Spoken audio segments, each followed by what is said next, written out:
जरा सोचिए, देर रात है, आप एक सुनसान रेलवे क्रॉसिंग पर अकेले हैं और अचानक आपके सामने से एक ट्रेन गुजर जाती है। एक ऐसी ट्रेन जिसका किसी भी टाइम टेबल में कोई जिक्र ही नहीं है। नहीं, ये किसी फिल्म का सीन नहीं है। ये कहानी है भारत के नडियाद शहर से जुड़ी एक खौफनाक अर्बन लेजेंड की। तो आज हम इसी रहस्यमयी, इसी भूतिया ट्रेन की कहानी की तह तक चलेंगे। लेकिन आगे बढ़ने से पहले एक सवाल, एक सोचने वाली बात है। मान लीजिए किसी जगह के बारे में कोई बहुत ही डरावनी कहानी मशहूर है। क्या आप में इतनी हिम्मत होगी कि उसकी सच्चाई जानने के लिए आप वहां पहुंच जाएं? मतलब किसी अंधविश्वास को चुनौती देने के लिए कोई किस हद तक जा सकता है? ये सवाल जरा ध्यान में रखिएगा, क्योंकि हमारी कहानी का जो हीरो है ना, वो कुछ ऐसा ही करने निकला था। तो हमारी कहानी शुरू होती है नडियाद शहर के ठीक बाहर। एक पुराना सुनसान सा रेलवे फाटक है। दिन में देखें तो भाई एक बिल्कुल आम सी जगह लगेगी, लेकिन जैसे ही रात का अंधेरा छाता है ना, यही जगह एक खौफनाक रहस्य को जन्म देती है। एक ऐसी कहानी जो न जाने कितनी पीढ़ियों से लोग एक दूसरे को सुनाते आ रहे हैं। वहाँ के लोग कहते हैं कि हर रात ठीक एग्जैक्टली 1:17 पर उस क्रॉसिंग से एक ट्रेन गुजरती है। अब मजे की बात यह है कि रेलवे के किसी भी रिकॉर्ड में, किसी भी टाइम टेबल में उस वक्त उस जगह से किसी ट्रेन के गुजरने का कोई जिक्र ही नहीं है। और बस यही वो रहस्य है जिसने इस ट्रेन को नडियाद की भूतिया ट्रेन का नाम दे दिया।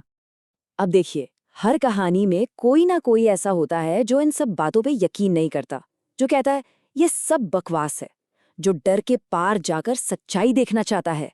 तो हमारी इस कहानी में भी एक ऐसा ही आदमी था। उसे ये सब लोगों की बातें ना सिर्फ अंधविश्वास लगती थी, और उसने ठान लिया था कि कुछ भी हो जाए वो इस रहस्य से पर्दा उठाकर ही रहेगा। इस आदमी का नाम था रवि। रवि को भूत प्रेत ये सारी कहानियां इन पर जरा भी यकीन नहीं था।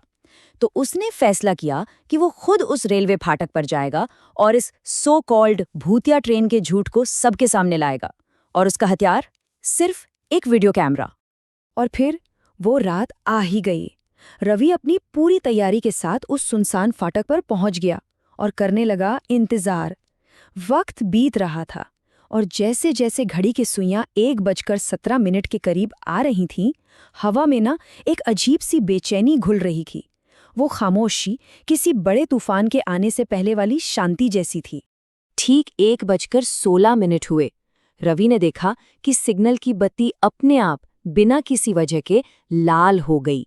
और फिर घड़ी में 1:17 हुए और एक के बाद एक अजीब चीजें होने लगी। पहले तो पटरियों में एक तेज कंपन महसूस हुआ। फिर हवा अचानक इतनी ज्यादा ठंडी हो गई जैसे दिसंबर की रात हो। और फिर पास के कुत्ते बेतहाशा भौंकने लगे, जैसे उन्होंने कुछ बहुत बुरा देख लिया हो। रवि समझ गया, कुछ तो होने वाला है।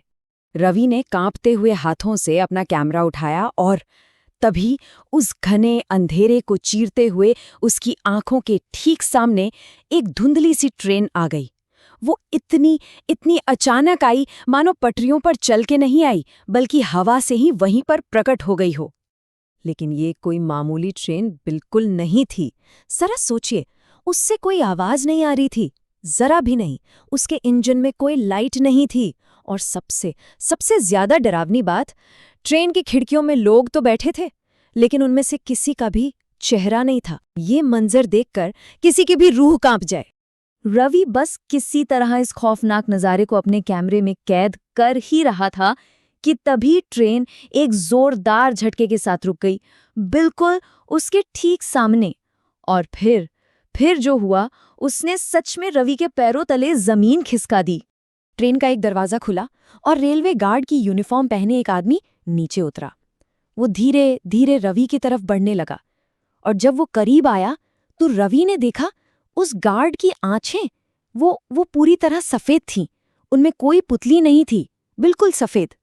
वो गार्ड रवि के बिल्कुल पास आया और एकदम ठंडी बेजान सी आवाज में फुसफुसाया, बिना टिकट वापस नहीं जा पाओगे। ये शब्द रवि के कानों में जैसे गूंज उठे। क्या मतलब था इसका? ये कोई चेतावनी थी या फिर एक भयानक धमकी? रवि कुछ समझ पाता, कुछ जवाब दे पाता, इससे पहले ही उसे अपने पीछे से एक जोरदार धक्का महसूस हुआ। वो अपना बैलेंस खो बैठा और सीधा रेलवे की पटरियों पर जा गिरा। रवि का क्या हुआ, ये एक सवाल बनकर रह गया। उस रात के अंधेरे में जो भी हुआ, उसका सिर्फ एक ही गवाह था, वो कैमरा। अब हमारी कहानी का अगला हिस्सा अगली सुबह शुरू होता है, जब लोगों को उस रेलवे फाटक पर कुछ ऐसा मिला जिसने इस पूरे रहस्य को सुलझाने की जगह और भी ज्यादा उलझा दिया। अगली सुबह जब पुलिस उस जगह पहुंची तो उन्हें रवि तो कहीं नहीं मिला। हाँ, उसका टूटा हुआ कैमरा जरूर पटरियों के पास पड़ा मिला। पहली नजर में तो सबको यही लगा कि शायद किसी ट्रेन से कोई हादसा हो गया होगा, लेकिन कहानी का असली चौंकाने वाला मोड़ तो कैमरे की रिकॉर्डिंग में छिपा था। और यही इस कहानी का सबसे हैरान कर देने वाला हिस्सा है। देखिए, एक तरफ थी कैमरे की फुटेज जिसमें साफ साफ दिख रहा था कि रवि पटरियों पर गिरा है और ठीक उसके पीछे वो सफेद आंखों वाला गार्ड खड़ा है, ऐसे जैसे उसने अभी अभी धक्का दिया हो। लेकिन दूसरी तरफ थी हकीकत। जब पुलिस ने रेलवे के ऑफिशियल रिकॉर्ड्स चेक किए तो उनके होश उड़ गए, क्योंकि रिकॉर्ड्स के मुताबिक उस पूरी रात उस ट्रैक से कोई भी ट्रेन गुजरी ही नहीं थी, एक भी नहीं। और यही सवाल है जो आज भी नडियाद की हवाओं में गूंजता है कि अगर वहां कोई ट्रेन थी ही नहीं तो फिर रवि ने क्या देखा था? वो पटरियों का कांपना, वो बर्फीली हवा, वो बिना चेहरे वाले लोग, क्या ये सब सिर्फ रवि का वहम था? और सबसे बड़ा, सबसे खौफनाक सवाल, अगर कोई ट्रेन नहीं थी तो फिर रवि को पटरियों